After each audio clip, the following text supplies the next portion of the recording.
How do you get yourself a good woman or a good man?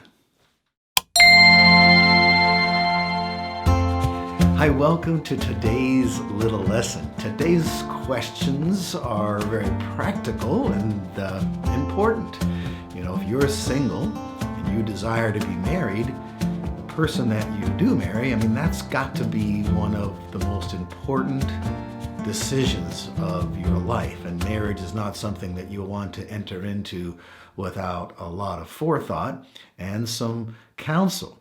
When so many marriages wind up in divorce, think about it. All those people started off with the best intentions, believing that they were going to enjoy the rest of their life together. But they were blindsided by something they didn't anticipate. And so those who are single and who would like to get married need to proceed with caution. Now, how do you find yourself a good person, a good woman, a good man who would make a great lifelong partner?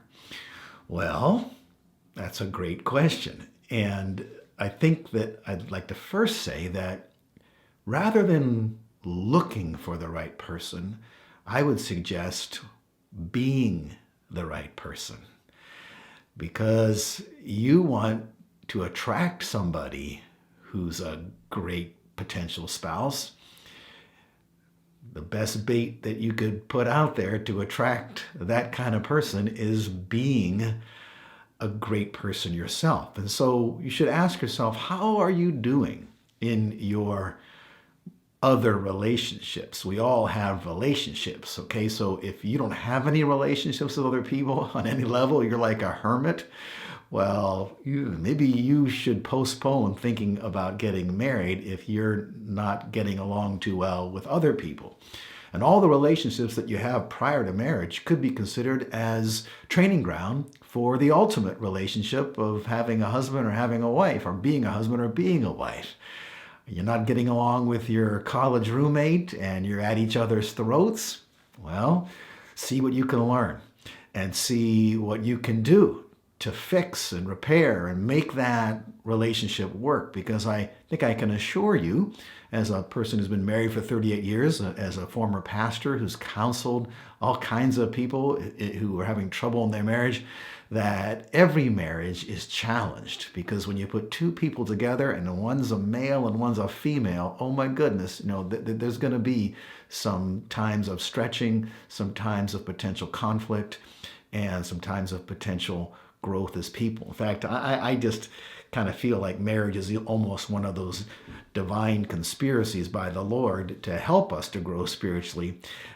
Anytime someone says "I do" in holy matrimony, it's almost like God is up in heaven rubbing his hands together saying, now it's going to get good, because I'm going to bring out Christ in these people, because they're going to have to deny themselves. They're going to have to grow up spiritually. And then I'm going to give them kids, and that's going to really add to the mix. And we'll work on their patience and everything else. And they'll learn all kinds of things about each other. And they'll learn things about me, speaking, of God. So marriage is just a wonderful life experience, lifetime experience that has a lot of blessings, but it doesn't mean that the road doesn't get bumpy at times. So to find the right person, start by working on being the right person and making yourself attractive in every way that you can. Of course, most importantly would be your character, that you have.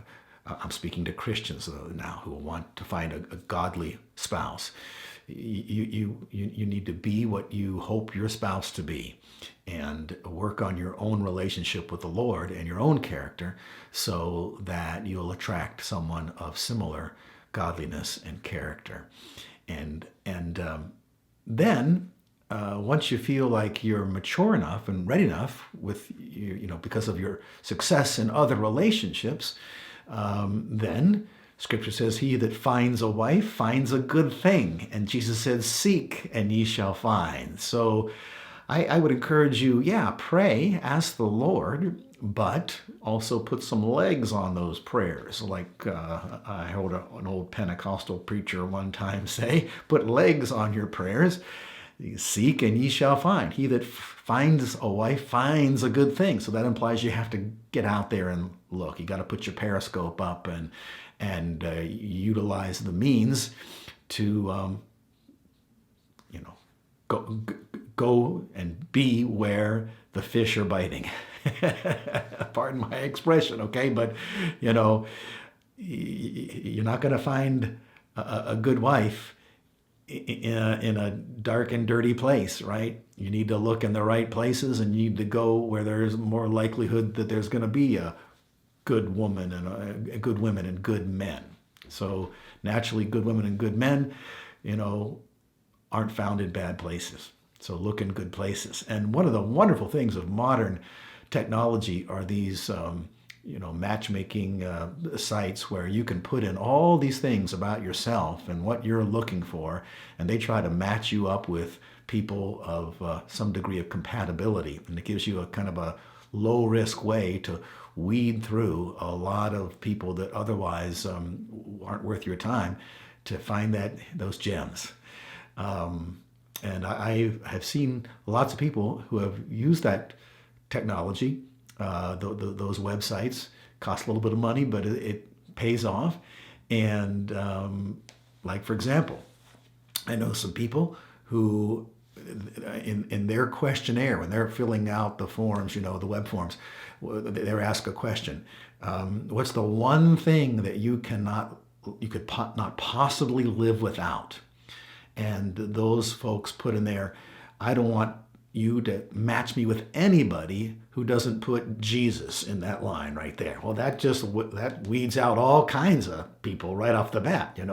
I'm looking for a solid follower of Jesus Christ. And you can weed them out a lot quicker that way than by going to church and dating people and finally getting around to asking them those important questions. Okay? And then once you think you found that special person, get counsel and read some of those books that are out there on things to talk about before you get married. It's a lot easier to break up before you get married than after you get married. In fact, you just don't want that to happen at all, because it's harmful and hurtful on a lot of levels, and it's sin. All right? Okay, this is a little lesson. Hope I helped you. And if it did help you, why don't you click like and write a nice comment there? That would be an encouragement to me today. Thanks so much.